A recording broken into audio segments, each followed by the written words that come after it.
दिल्ली से चल के आई हो, कितना जाने के तुम लुभाई हो। बेटवा यार ये बांधा है।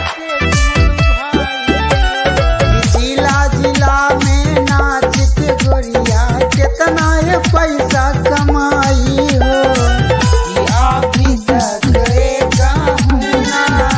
लइका के लैलू का कहाए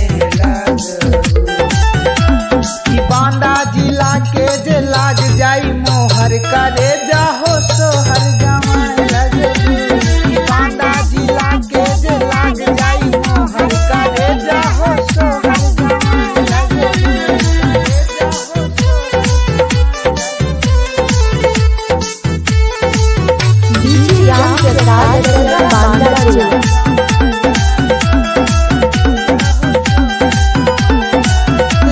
यूपी बुंदेलखंड में यही जाके लोग वाला है अपना घमंड में।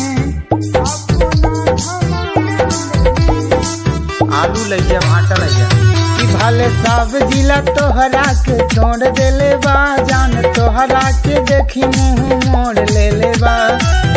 यान के तिंग गाए गाना तोहर बतिया ये सुझाएला। कि बांदा जिला के जे लाग जाई मोहर करे जाहो सोहर जवान लगू। कि बांदा जिला के जे लाग जाई मोहर करे जाहो सोहर जवान लगू।